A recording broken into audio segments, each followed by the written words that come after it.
Peter Capaldi lower himself that far. No, of course he wouldn't. But he has deigned to appear to be interviewed in a long form conversation on this podcast. So more podcasts. This is the Half the Picture podcast with Billy Barnell or Billy Barnell. What a brilliant name, Billy. Definitely. It's a good name. Yeah, keep the name. I mean, if it's his given name or if he's changed it because it sounds cool, I don't know. I think I'd rather not know.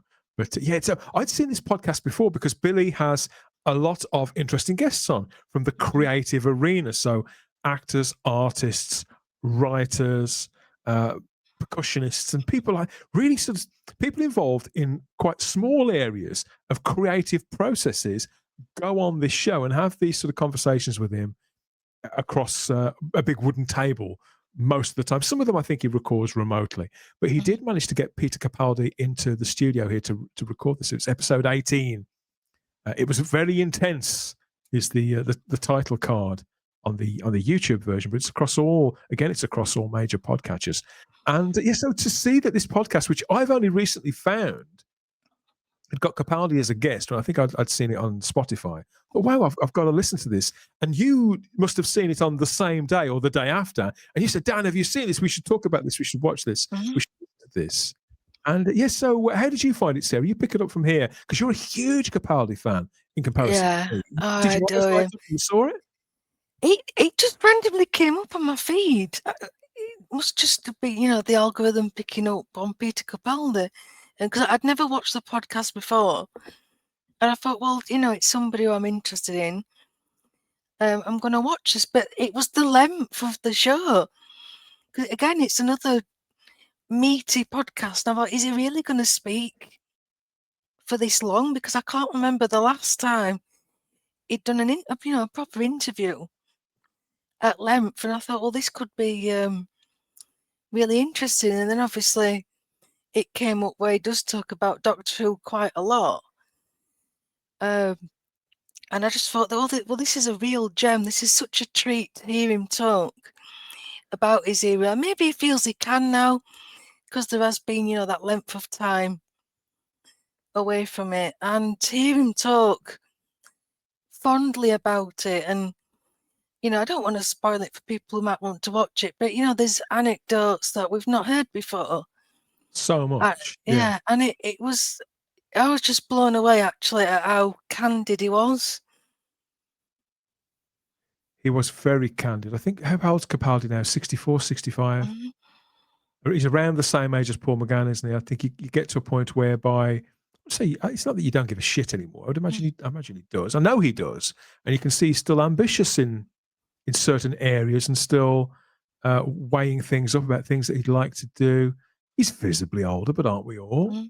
He's all of those personas, the Doctor, Malcolm Tucker, and even the sort of the floppy-haired, romantic sort of puzzled hero of films like Local Hero and the various other things that he did in the 80s and the 90s. All of that is sort of in the mix there as well. I think it's all still within him.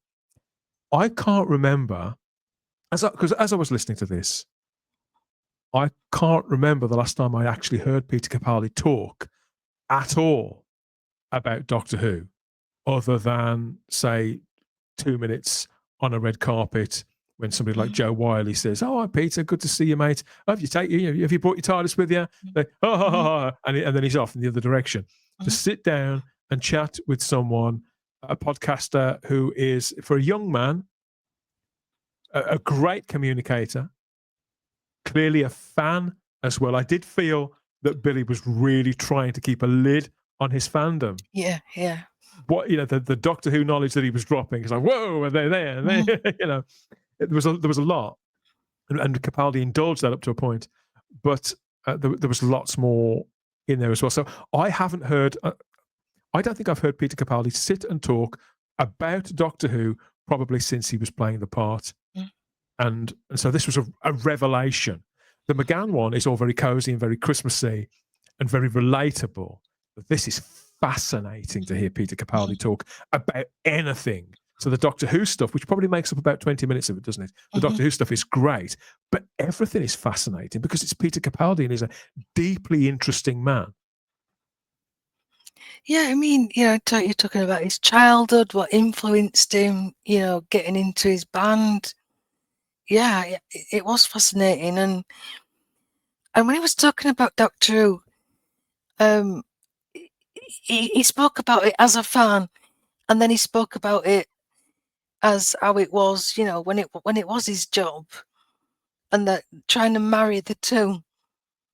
And you can see it's a struggle when he's trying to. He said, he had conflict with it as it was as a fan from what he remembered and what he thought it should be, to what the studio and the high ups thought it should be, and like as a business, what sells. And he was very conscious that didn't always marry well. Like his costume, he had to fight for his costume, and they didn't think it was going to sell because it looked boring with the black and white, and that was a reason why they gave him all them other shit, which is why I think season 8 does struggle a bit with because he's constantly changing Try his different things, shirt don't or they? his top, or it kind of calmed down Did you notice towards the end. Did you notice the weariness in his voice when he said, "Oh, they kept coming up, they kept coming at me with new shirts and new pairs of trousers," and he says, "Oh, can't we just have the old one? Can't we just have the first one? Because that is the one, his concept, the kind of clothes that he was comfortable in, and his connection to the character in its purest form, I suppose." We've got several people talking about Capaldi, of course, here in the chat with us. Thank you for being here, guys. I like Last Christmas and Twice Upon a Time, says Stephen. Peter Capaldi's best Christmas specials. Yeah, they are. I mean, I love Last Christmas. I think that's a fantastic story. Yeah. In hindsight, I kind of wish Clara had have died like she was supposed to at the end. Yeah. But it works well. But I suppose it would have been grim at Christmas if she had. But Stephen, yeah. Stephen here asks, was Peter Capaldi older than William Hartnell when he was cast as the Doctor? So Hartnell was 67 when he died in 1975. 12 years earlier, that makes him 55. Capaldi was 56. So yes, he was. He was a year older. He was a year older. Wow. Woodhouse 122 says, I have the 4K disc of Twice Upon a Time, so I might give it a watch over Christmas. That's still, I believe, the only 4K Doctor Who release ever. Really? Yeah. Lee is in the live chat. Hi, Lee. Good to see you, mate. And he says, problem being, of course, the great problem being, Hi, Lee. really interesting interview. But I don't know how he praised Ncuti Gatwa with such a serious voice. Proves how good an actor he is. Well, it's the dumb thing. That's just professionalism to another actor. I didn't really hold any. I don't think he's seen it. I don't think he's seen the episode. No. I mean, Colin Baker. Going to say that. Colin Baker praised Jodie Whittaker to the highest heights, and it turned out eventually that he'd never seen it. So I'm not suggesting that Peter Capaldi would actually do that. He probably has seen it, and maybe he does like it. But of course, Ncuti Gatwa was ridiculous. Sorry, typing with a handful of chips. That's impressive. Life in the fast lane with our mate Lee. I banned myself from watching Twice Upon a Time, but it just make me cry again, just like the Snowman, says Funky there. Yeah. Woodhouse 122 says, I love how Peter Capaldi refuses to go back to the role of the Doctor on both TV and Big Finish. He's certainly refusing for now. Mm-hmm. And I think his take on the character is the way he views the character, not just his incarnation, the whole thing. Mm-hmm. And the ethos of the show is seemingly at odds with modern perception of it as a legacy brand. I think he still sees it. Well, very evidently, he talks about it at length. I don't want to spoil this. I can't recommend you go and listen to this or watch it highly enough, Sarah. I was riveted to everything, every topic that they hit up. And there's nothing controversial here. He doesn't attack anyone or dish any dirt, but he does speak very candidly, doesn't he? More candidly than one would expect. But then again, he's a very respected actor. Whatever he says, nobody's going to not cast Peter Capaldi because in this podcast he said X, Y, or Z, are they? Oh, and I think more, it wasn't what he actually said, it was how he said it. Like the tone of his voice changed when certain things got mentioned, and it tended to be the BBC and, you know, everybody else. He was very warm about Stephen Moffat and Very much so.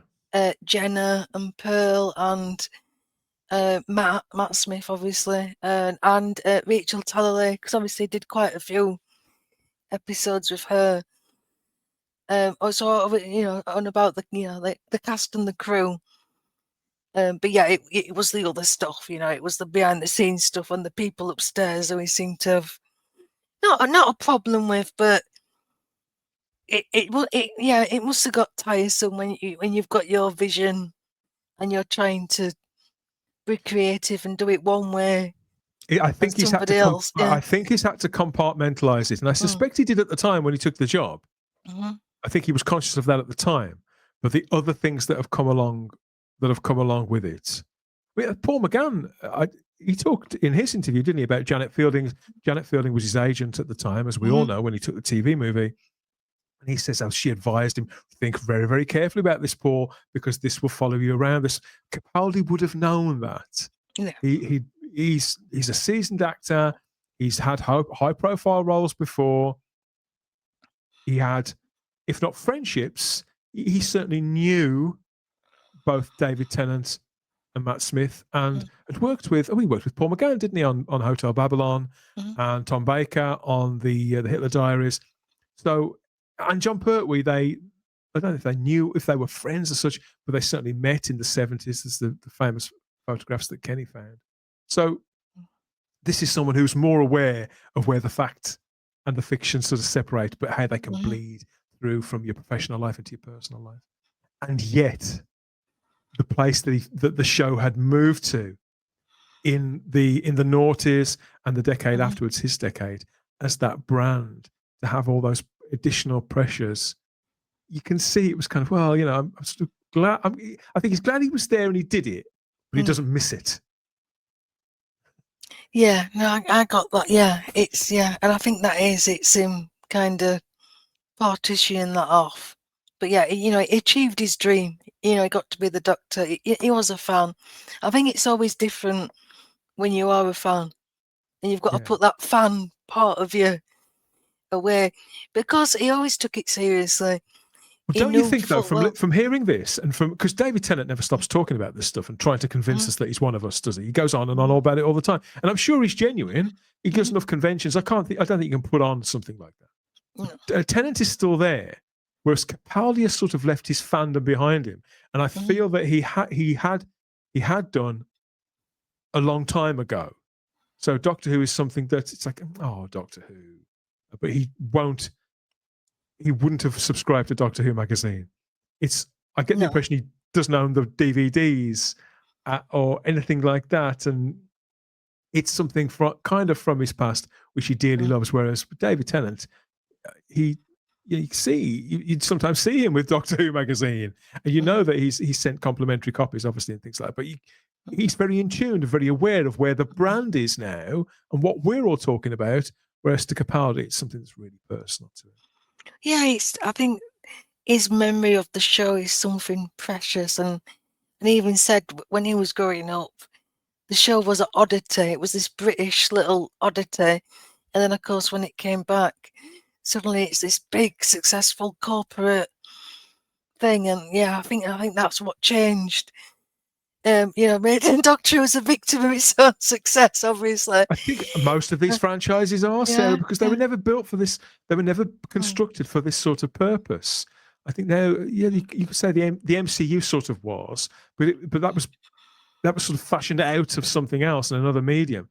But Doctor Who, Star Trek, all that stuff, the Jerry Anderson stuff, really, that was a guy trying to keep himself in work for a decade and to feed his family. So totally different pressures. Matt Pott is here. He's up. Hi, Matt. He's either just woken up or he's just going to bed. One of the two. Good to see you, Matt. Hello, Dan and Sarah, says Matt. Good to see you, buddy. Problem being, says clearly back to Peter Capaldi and this long form podcast. What a privilege to spend all this time with Peter Capaldi's company. But Lee speculates here, clearly discussing Capaldi's leaving the role was off the table. Probably part of the rules for agreeing to do it. Nice to see him talking up his time on the show, though. My impression, I didn't get the impression that Capaldi was keeping his lips, was holding his tongue about anything in particular. The things that plague us around this show and frustrate us around this time, between, say, the 2014, 2018, 2019 time, will have either have escaped him or, he's been to bed and got up a lot of times since then. He's been in steady work since then. He's become a grandfather since then. I think the healthy thing to do, in my view, Lee, is that he will have processed it, and I can't see him having vetoed any questions concerning his departure. But I don't think there's any reason to. So, with respect, Lee, I doubt anything would have been off the table. Otherwise, I don't think he would have agreed to it. That's not the sense that I got as well. And I think this Billy was, ultra respectful, and I don't think he'd want to ask him anything that would have upset him anyway. But yeah, again, I think there's water under the bridge now. It's been that long. I think he probably has processed it, and it doesn't hurt like it did. We know it stung at the time. You could hear it. I remember listening to that Joe Wiley interview in January, just before Series 10 was, broadcast, and you could hear it in his voice. He was holding that together, and the genuine shock of Joe Wiley that this is your last series. It was, I suddenly just stopped what I was doing. It was like time had stood still. Like, what? This is happening? But yeah, it's been a long time since then. What mattered to me was that he could look back on his time fondly, and he was. You can tell when he's talking about it, he's smiling. He's got that, glossy look in his eyes. And he clearly loved Jenna and Stephen Moffat, and talking about Heaven Sent, because obviously that's coming up to, is it 10 years now since that episode? Yeah, I think that was the great gift of this, really, and something that evidently meant a lot to the host, in that they talked extensively, didn't they, about Heaven Sent, at its 10th anniversary, and I got the impression a couple of times that Billy was happy enough to move on from the subject after he'd geeked out for a while, but Capaldi was more than content to tell us more about that specific production process. Now, you're a big fan of that episode too, aren't you, Sarah? So what did you glean from that? Yeah. To me, this was when the modern show peaked. Just in terms of the technical achievement, Capaldi's acting, the writing. I think my only criticism is it probably is a tiny bit too long. I don't think it needed the extended running time. But I can live with that. It was just joyful to hear him talk about it, and there's real pride there. And how he wasn't expecting it. It was just 1 week. Oh, by the way, you're doing this episode and it's just you. What? How's that going to work? But they made it work, and it sounds like it was literally just Peter, Stephen, and Rachel figuring it out for about 2 or 3 weeks. But Peter's reaction to the interviewer talking about how it meant to him, because it explores grief, and he was grieving at the time. To see that land with somebody in front of you and get to be part of that, and that that you've helped that person on a very human level. I can't think of a better compliment, as an actor or as a human being. I mean, how often can you do that and actually help your fellow man? And you could just see the pride in his face, and I just could have just listened to that all the time. And then you kept going on about it. Yeah, you're quite right, Danny. The conversation could have moved on, but Peter kept bringing it back, and then it was like the floodgates had opened. And then I remember this, and I remember that, and we did this, and just lovely just to see him gush, really. He didn't really need any prompting, did he, to talk about it? It all just Not at all. flowed And to naturally. speak about everybody involved, as you said, in first name terms. Jenna said, we were eating our lunch, and Jenna said this, and so it's almost like you're there because it's very everyday. It's very mundane. Just like they have their lunch breaks, just the same as people who work at Greg's May or people who work in an office or whatever. It's a similar kind of dynamic, and your colleagues. So he's a very relatable man. I think he's loaded with charisma. I get the impression that even in his mid-60s now, when Peter Capaldi walks into a room, everybody's going to notice. You can tell that. I suspect all of these guys they all look under 30 who staff this show. The chap in particular on the far right looks absolutely thrilled. And to them maybe he was the Doctor. And no, I love this. I thought this was absolutely wonderful, and I can't really recommend it highly enough. And I think this is whether you're a big fan of the era or not. Because you know how I feel. I was immensely frustrated by the Capaldi era, never by him, but by the era itself. I felt there was a lot of peaks and valleys in it, and lots of things that there were lots of could have beens about it. And I certainly know that there was more gas left in Capaldi's own tank. It was a tragedy that we didn't get another 2 or 3 seasons worth of the 12th Doctor. It was clearly in him to unlock. It was, but you're right. It was a very uneven set of seasons and interesting choices that were made. But looking back at it now, it's all softened, and you're kind of like, well, if this is the worst Doctor who was, we didn't know how good we had it done. We didn't know we'd got it so good. Yeah, it was a show that, looking back now with the hindsight, it's a show that had evolved. It had worked its way through one process after another. The Smith era being very much a consequence, not a reaction, but a consequence and evolution of the Tennant era. And this was another sort of deviation. But rather than it being bigger, I think this era went deeper.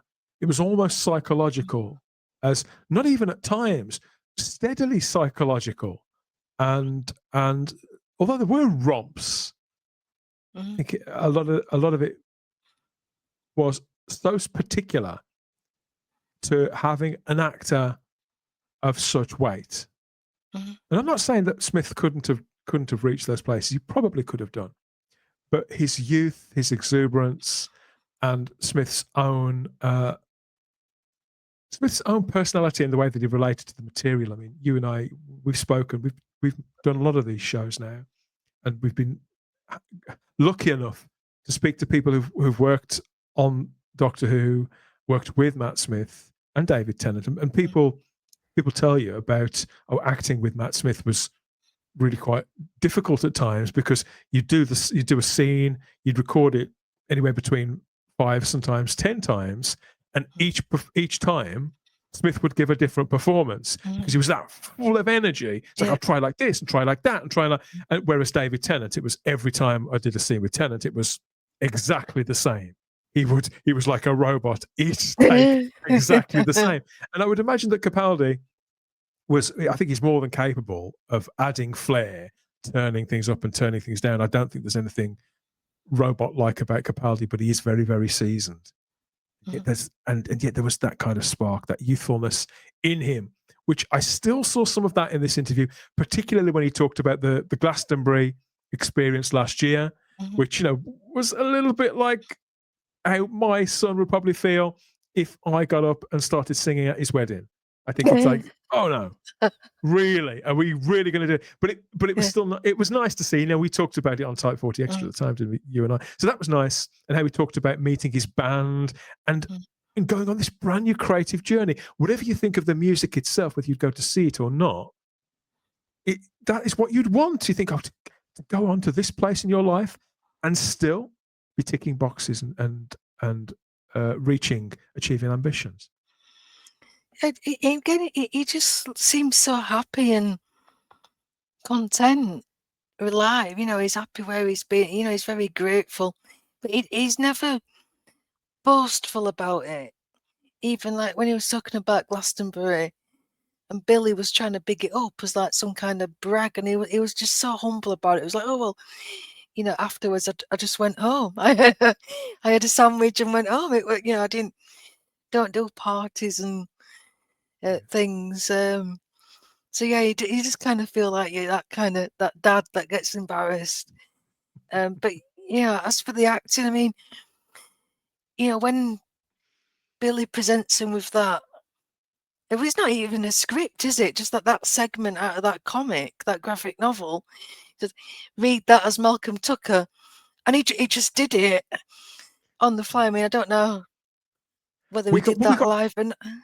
Well, I suspect it may have been slightly, but we get him have another go at it, don't we? So maybe it wasn't, and that's a real nice, just a peek at the process of an actor like Capaldi. Again, in that you see he's more than happy to. Oh, okay, that didn't quite work, so I'll try it like this, and we get to see that effectively, that raw process, and him working with the material in his head in the way that he would have done, I suppose. Because he says that the Doctor Who production process, we in the fandom at that time, we were getting frustrated because they seemed to be diminishing the episodes bit by bit. We've gone from 13 to 12, then eventually, obviously, we dropped to 10. Less of Jodie Whittaker is never going to be a bad thing, is it? Let's be honest. But generally speaking, getting less Doctor Who, we noticed it was going down. And yet, how he was talking was that there still wasn't enough time to make this show for them to write it, for us to work with it and rehearse it and block it and plot it. And for it to be actually filmed and produced. It sounds like it was furious, the way that he was talking about it, with stuff being rewritten all the time and him sort of playing with the material in his head, and then it would get changed. There was more frustration, obviously, in his past. Now, so it does cast this time in a slightly different light. I think we need to hear more from Capaldi. I think that's what it is. But it has made me want to go back to the material again, to see some of these episodes again. Capaldi does have that pertwee-like presence, when he's in a room, says Funky. Never been in a room with Peter Capaldi, obviously. And my friend Chris Bowles, the one and only Bowles Trek, the notorious Bowles Trek, he's met Peter Capaldi, and Bowles Trek is a scary guy. Not really. But Bowles Trek has met a lot of famous people, and obviously he was a magician himself. Magician? A musician? Well, he both. He was a musician himself. So he's worked with some rock stars and things like that, but he was clearly starstruck by Peter Capaldi as well. Problem being, says, if we were honest, this was mostly awful, but Capaldi elevated it where Gatwa couldn't. Not that anyone could, not even Capaldi. I don't know about awful, but I like I say, I think it was choppy. I think it was choppy. It was inconsistent. Yeah, I wouldn't go so far. There were awful episodes in it. Don't get me wrong, but again, I would take the worst Capaldi episode over anything we've had in the last 7 years. Exactly. It was alive. The show was alive then, and it was. I think it experimented too much, in my view, simply to amuse Stephen Moffat, who wanted to leave. So I think he wrote to keep himself engaged sometimes. And I can't knock him for that, because he was putting the fan base first in a way that nobody has really before or since. Yes, I really like this podcast, and I think there's a lot to be said for hearing from younger people now who were children of that era, as impossible as it seems. It's like, well, what could they possibly have to say? It's not that long ago, but it is. It's 10 years. It is. It's 12, 13, 14-year-olds, and they're in their mid-20s, Sarah. And he would have been perhaps his doctor. I got the impression that he probably was his doctor. He was very much his doctor. You can't disguise that. You can't play that down. He was like a puppy.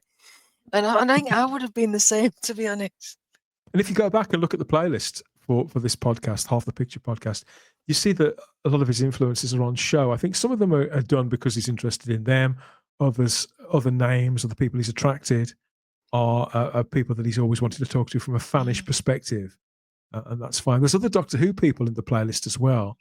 If you remember, do you remember Yasmin Page? Remember her? Do Remember her? That was Oh, yeah, Maria. Maria. Yes. Maria in the Sarah Jane Adventures. Now, I think she left after the first series or so. I thought she was brilliant.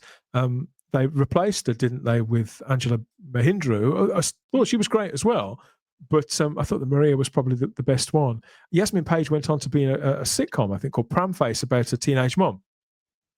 A Oh, comedy yeah, I drama. remember that. She's Yeah. very popular. She's done a lot of stage work, a lot of TV and film since. And she's also there, another long form conversation with Half the Picture. So I may go back and watch this because, again, I thought, oh, is that girl? Oh, it is that girl. I think she's in something called Ballet Shoes as well, just before or just after she did Sarah Jane Adventures. So, yeah, I'm quite interested in this. And I'm certainly going to get subscribed to it and follow the podcast more so. Obviously, there is the video version of this is very nicely put together, but in my opinion, this is perfect to listen to. Well, the Capaldi one was because it's a great conversation, and that's what really matters, because that's what a podcast is. It's a conversation. It's not activism. It's a conversation, and it was very intense, clearly, for Peter Capaldi, and he shares more of that than you'd think, doesn't he, in this conversation with Billy on Half the Picture. Yes, so I'm glad you wanted to talk about it as well, Sarah. More comments here in the live chat. God, I couldn't imagine Capaldi twerking ever. Says my pop, twerking. What on earth is he talking about? Okay.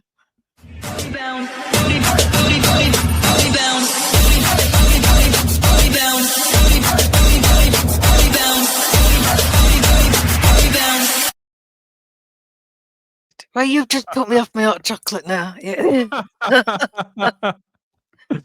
I think Shooter would probably do that at any given moment, wherever he is. Sort of, if he's in the bus queue, maybe, or visiting his nan. It's like, you put the right tune on. He's up.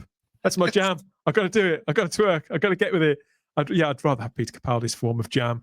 You wouldn't catch him twerking, which he's too busy. Too busy bringing the cool, Sarah. Too busy bringing the cool. Too busy being cool, yeah. And he's effortlessly cool as well. Maria is the dodo of the Sarah Jane Adventures. So is that throwing shade, Funky? Is that funky shade? Funky shade or funky shades? Has she got pronouns? We've all got pronouns. That is just some people have 2 or 3, don't they? We've got, so Lee says Moffat and his obsession with MILFs and dominatrixes was cringe. No comment. What else is here? I wouldn't have put it quite like that. I would have said enigmatic women characters. Oh dear. So Peter Capaldi, effortlessly cool, forever the Doctor, certainly forever your Doctor, Sarah. You've got, it's not just a soft spot, is it? You adore this character and this actor. I did. I mean, he's not my first Doctor, as you know. Chris Eccleston's my first Doctor, but I love Pertwee incarnation. I know you struggle with him, but I think he reflects the best of Pertwee kind of mixed up. Oh no, I like him. It's the era. It's the era I never particularly liked. All the military stuff. That's where. Yeah, it's not so much him. I feel like he embodies he's like the bridge between classic and new Who, and I just think if he'd have just got the better stories, it'd have been top tier. It really was only the writing that let him down. But Peter, by the time Peter had come along, I'd got kids of my own, and we were watching it all together. So I've got all that kind of more nostalgia. I tell you what, added bonus. Moffat may have let Peter Capaldi down, but you know who never lets us down? Rose Kirby in the live chat here. A happy National Maple Syrup Day tomorrow.